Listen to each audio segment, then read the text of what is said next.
Welcome to the Writer Reads Mack and Me an Odyssey. Book 1, Mack and Me Origins, Chapter 25, Home Safe. You are one devious, conniving little shit, were the words that greeted me when I started to open my eyes again.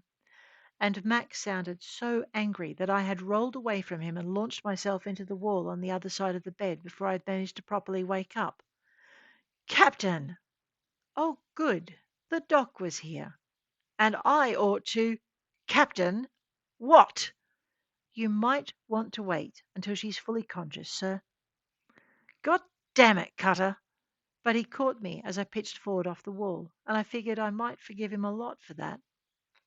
After all, if he'd let me go, I'd have taken a header into the floor. Again. He held on to me for a bit longer than he had to, and then laid me back down and pulled the covers up around me. Do you know when she'll come round? He asked, but his voice was already fading as sleep reached up to claim me. The doctor's voice was indistinct. Soon, sir. I'll wait. Well, that was nice of him. I didn't know whether to be pleased or afraid, and then I remembered it was Mack, not Bendigo, and definitely not Bastian, and I relaxed. It didn't last, though. I woke up screaming, and this time I was glad the bed was tucked into a corner of the room. I huddled into the corner with the pillow in front of me like a barricade and a blanket drawn up in front of that. It took me a while to work out what I was saying, and even then I couldn't work out why. No, no, no, no, no, no, no, no, no, no. Easy there, girl. Anyone would think we were going to. Tens. Right. Sorry. Cutter, you need to open your eyes now. I did? I did. Oh. I stared at Mac, Tens, and Mr. Light and realized there was someone missing. Where's Rowan? He's grounded, Mac said, and I stared at him. It was Tens who explained. His mum caught him trying to hack one of the maintenance workers' heads while they were drunk. Had me tie down his implant for a week, except for essential lessons. Delight cleared her throat, and both men glanced at her. So did I. We need your implant, she said, blunt and straight to the point as usual. Why? Because it's still exfiltrating data which is not for public consumption, and Bendigo's ship is still broadcasting like a bitch. We can't keep selectively jamming for much longer, and we can't do a blanket jam or we'll lose the data. Oh, give me a minute. It didn't take me long to find the data feed she was talking about, or at least to locate where I thought it was. And I remembered Rowan locking down my head so I couldn't have given in to Bendigo or Bastian's demands for access even if I'd wanted to. I glared at Tens. You need to let Rowan use his implant, I said. Why? Because I can't unlock what he's done to mine. Let me in.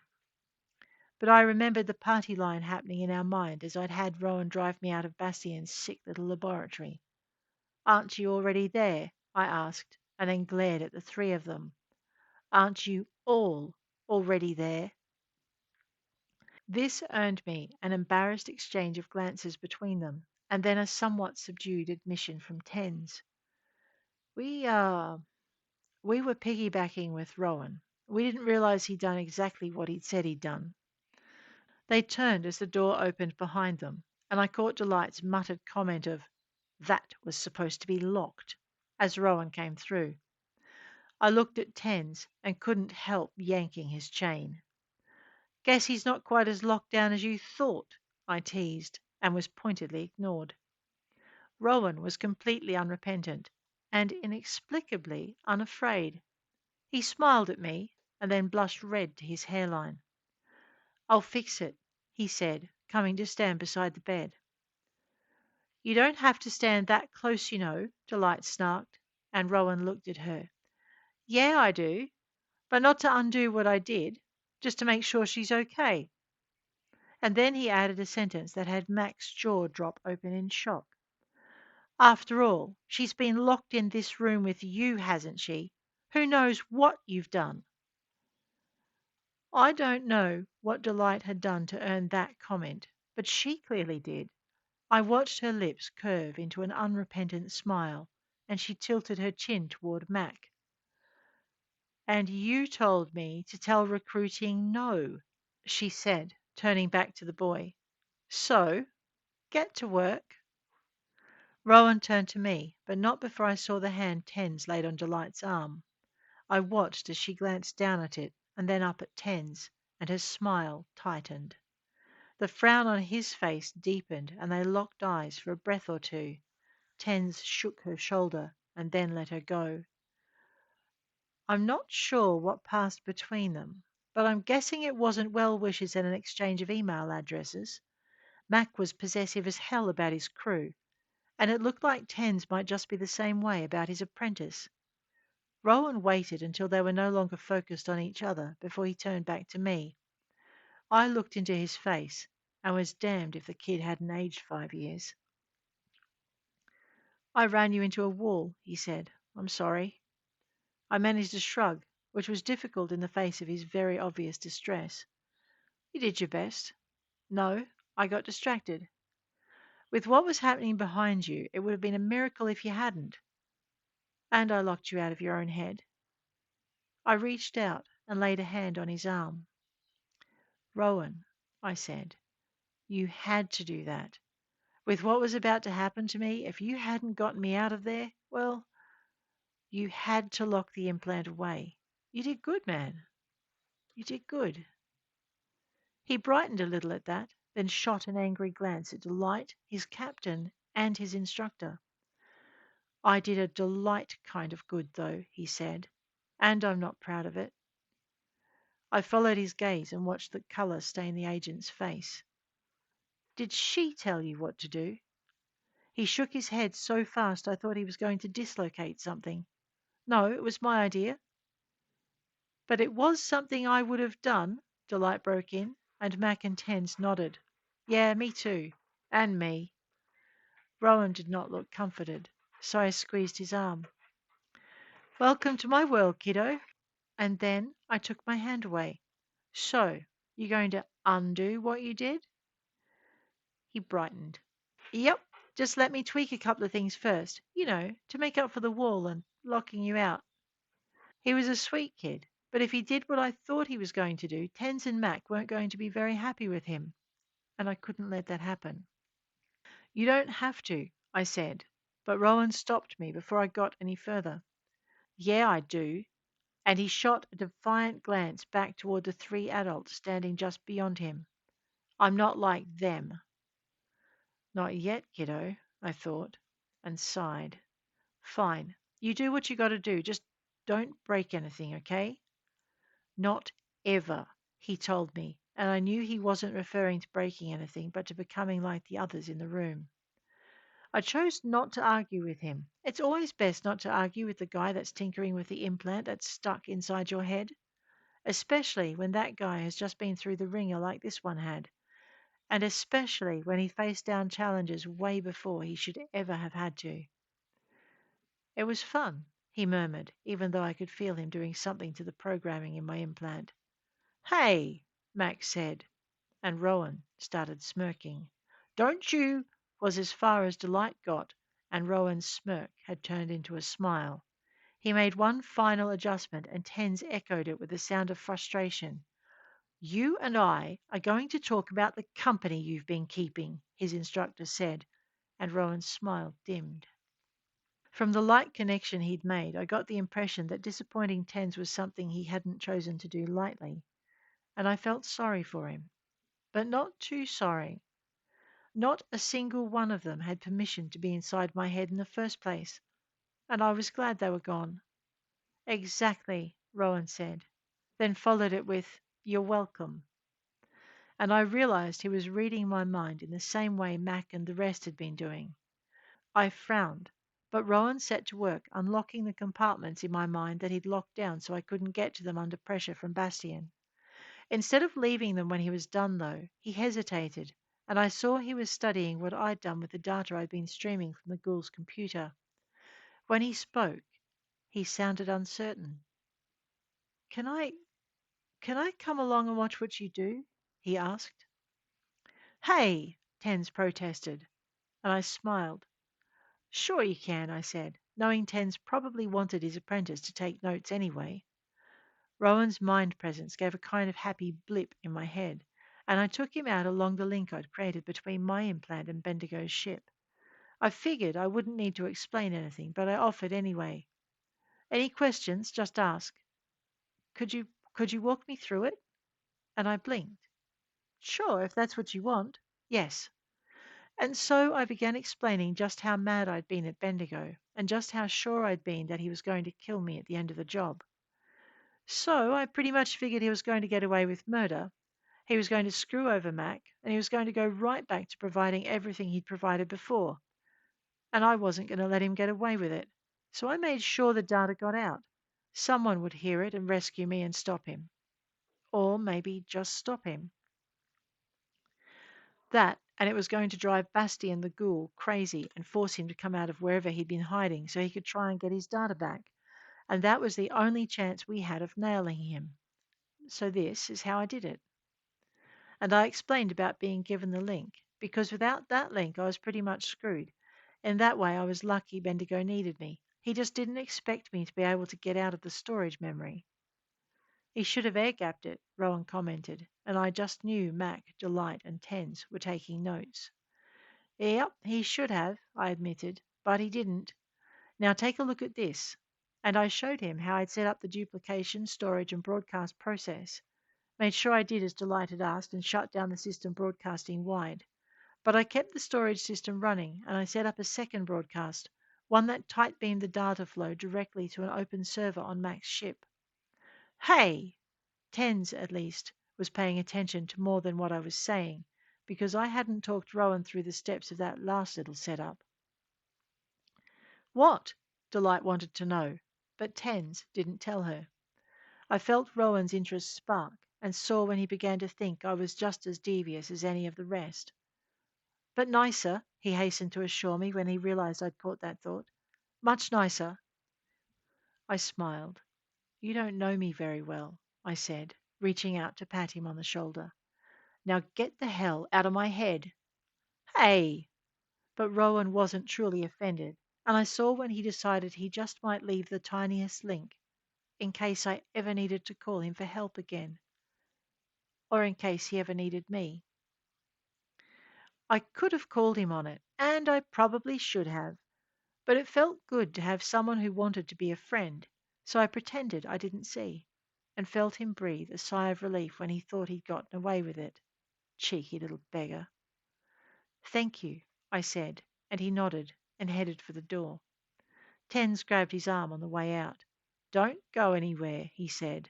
I'm going to have to put that block back. Rowan made a show of pretending nonchalance. Sure thing, he said, shrugging free of Tens's hand and sliding out of the room. It didn't take much to know he'd be gone as soon as the door closed behind him. Apparently, Tens knew it too, but he also didn't want the boy in here for the grown-ups' conversation that was next.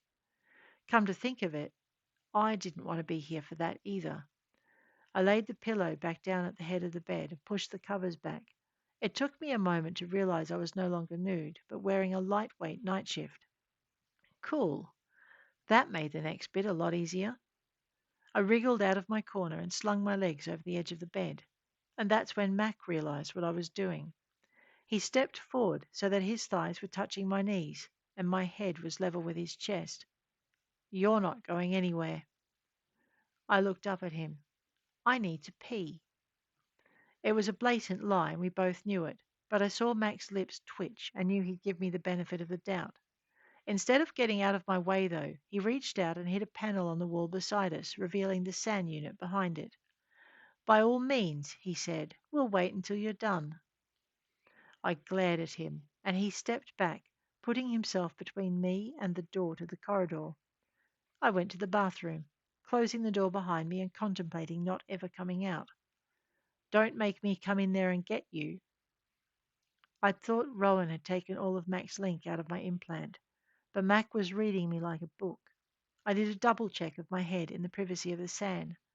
I still hadn't found out how Mac was reading me when there was a knock at the door.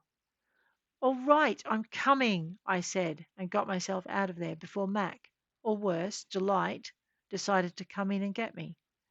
About time, Delight grumbled as I emerged. Lucky, Tens added. Mack just looked at me and raised his eyebrows. He was leaning on the wall right beside the door. I didn't bother crossing over to sit on the edge of the bed. I closed the sand door behind me and leant on it. So, I said, what do you want to know? Cute, Ten said, as I watched Mac's face go carefully blank, and Delight move up to stand beside him. How about you cut that tight beam you just put up? Mac's eyebrows raised a notch higher before he half turned to glance at her. I thought we decided we were going to share all the information, he said, and I smirked as I watched Delight hasten to reassure him. Oh, we will. We do, she hastened to correct herself, and Tens gave me a silent thumbs up from behind her back. It's just that the beam isn't as secure as it could be. Yes, it is, I said. It's so secure even your people are going to have trouble hacking it. Mac looked over at Tens and caught his nod of confirmation. He looked back at me. Nicely done, he said. Leave it up. Delight's mouth dropped open in unvoiced protest, and then she narrowed her eyes at me and closed it again. You are an Odyssey agent, she said, and I shrugged. If you say so. We just spent the last 2 years training you while not letting me leave. Something I asked to do at the beginning. Your choice, your expense. You owe us. I owe you a darn good. But I never got to finish that sentence because Mac covered my mouth with one hand while he pushed me back against the door and held me there with the other. She's clearly very unhappy with your company, he said, and Delight scowled at me. Mac didn't give her a chance to continue, however. Don't tell me Odyssey, scourge of human traffickers and corporate slavers alike, actually has its own line of enforced recruitment. Delight continued to glower, and Mac smirked, right up to the point that Delight brushed his comment aside. Whatever. Under the terms of our agreement with you, she's an Odyssey employee and you are her training providers. That should give us priority in her loyalty. This last statement was delivered with a pointed glare at me. Mac took his hand away, and I managed a grimace that might have passed for a smile, and then I shrugged. From Odyssey's point of view, my attitude was appalling. Too bad. They'd earned it. You have Bendigo's ship? I asked, and Delight blushed, but she nodded. So I continued. Then you'll find a duplicate of the data backed up there. I'm just squirting a copy of it here so I have access in case you need follow-up work done. It also gives me an opportunity to study the inner workings of a criminal network in the raw, so to speak. I blinked and tried to look innocently concerned as I poked her again. I wasn't aware there was a problem with sending a direct feed to your training team. That won't cause too much trouble, will it? I watched her eyes widen, and then she looked from me to Mac and back again, throwing Tens an inclusive glance as she did so.